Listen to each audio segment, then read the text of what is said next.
Hello! Hi, welcome back to the Red Sofa. So today we have an interesting topic. Some of you may not know this, but Penny does not drink alcohol, doesn't touch her lips. Apart actually from communion wine, I drink communion wine. Oh, okay. And I must admit, I rather like communion wine, if I'm absolutely honest. So why don't you drink then? There's a bit of story to this. Okay. It's very tempting to think that I don't drink because I'm a Christian, which is absolute twaddle. I love Kevin when he gets a bit drunk. He's one of those people that just invites everybody round and becomes bigger and more charming, and he's quite delightful when he's a little bit tipsy. So yeah, I have no objection to alcohol at all. I just hate the taste. But there's history to that because you have to acquire a taste for it, don't you? Now, when I was 14, and I was just at that age where your mum and dad are starting to say, yeah, you can have a little bit of wine or whatever at lunchtime. And the thing we would get would be Huntsman's Ale cider. Do you remember that? Some of you might be, yeah, you see, you I don't don't remember. like cider. Well, I think this was almost fizzy pop. Yeah. It was kind of cider that was fizzy pop. And I used to quite like that. But I remember a number of things happened in sequence. First of all, I went to a party at my aunt and uncle's house, and we were all given sherry to drink. And I wanted to be very cool, and I wanted to be very grown up because I'm allowed sherry now.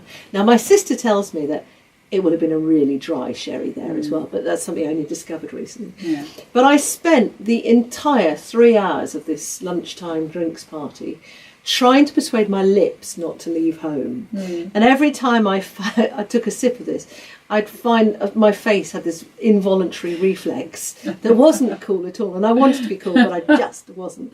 So it took me 3 hours to get rid of this wretched glass. That's what I should have done. Yeah, I thought it might kill a plant. Yeah. I really didn't want to do It that. probably would have It done. really tasted as though it would kill a plant.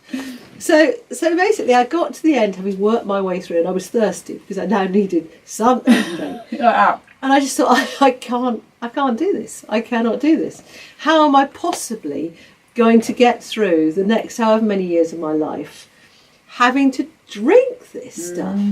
Now, the next thing that happened was it was an era of barn dances. Now, barn dances weren't ceilidhs in those days. Bear in mind, I grew up in the country. They were dances that happened in barns, disco in a barn, basically. And I was at that fragile age. I was now probably 15, I guess, or 16. And I think I got a bit tipsy. And I got just drunk enough to have the confidence to go up to just about every bloke in the place and say, do you want to dance with me? And I was just sober enough to remember they all went, no, thank you. So I've got to say that was a salutary lesson. I thought, I'm not going to let that one happen again. And then the final thing was I was reading for my GCSE, or my O-levels as we called them in those days. Oh my goodness, The Mayor of Casterbridge, Thomas Hardy. And in The Mayor of Casterbridge, the chap that ultimately becomes the Mayor of Casterbridge gets very drunk, and he sells his wife at auction in a fit of drunken, my life has no more to offer.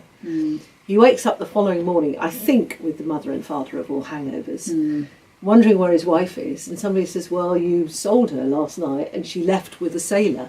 And she went off and had a very happy life. But he then is just mortified at what he's done. And he gives up drinking for the next 21 years. He took a 21-year oath. Now I thought, that's actually quite cool.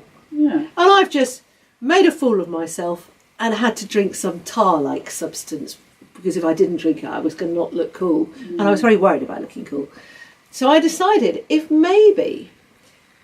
I said, I'm sorry, I've taken an oath, I could drink Coke and other brands do exist, and orange juice and water. Give me water. And maintain some level of, she's so interesting. I wanted to be interesting. Never mind. But so I decided I wouldn't be able to make it for 21 years. I thought 21 years is far too long. I will do it until I'm 21. So I did it until I was 21. Now, by the time I was 21, a number of things happened. I had cheap insurance because I didn't drink alcohol. I had loads of friends who liked me to drive them around because I didn't drink alcohol. And I don't think that was the only reason they were friends with me, but who knows? No, but it's a big bonus. It's a huge bonus. And I had no taste for it at all. No. If you give me a sip of wine, it will hit me at the back of a neck, like whiskey will do for somebody that doesn't normally drink whiskey. So I just have such a problem with it. I eat chocolate liqueurs. Don't give me too many. I might get a little bit tipsy. And I also have no resistance for it at all now. No. Absolutely none. So you're a really cheap date, is that what you're I'm saying? a seriously cheap date. I love water, which is a great start. And for example, a few years ago, Kevin and I were on holiday. It's actually more than a few years, about 20 years ago, 25 years ago. We were on holiday in Tenerife with two good friends. And as I said, I will eat alcohol, I won't drink it. And there was banana flambe available, which is meant to cook the alcohol off. All I can tell you is I was unable to walk in a straight line on the way back to the chalet.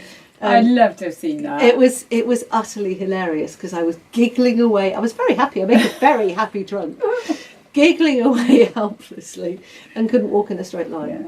So Kevin says, he tells all our friends that he put a prenuptial agreement into our wedding vows that if I ever took up alcohol and couldn't drive him home after a party, he could divorce me. Divorce me. Yeah. That's the best prenup I've heard.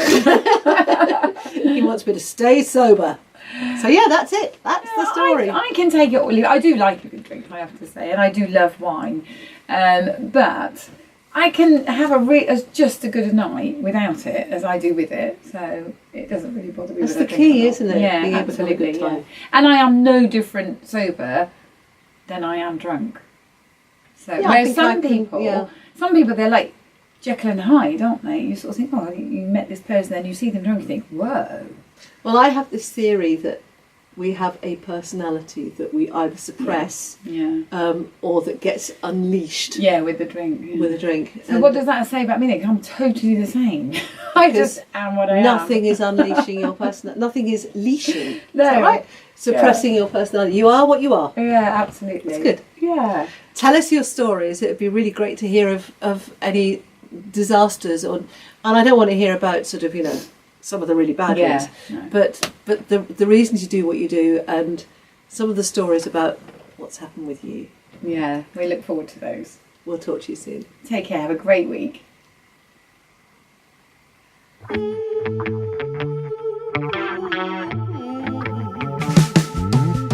People live in poverty, children born in slavery.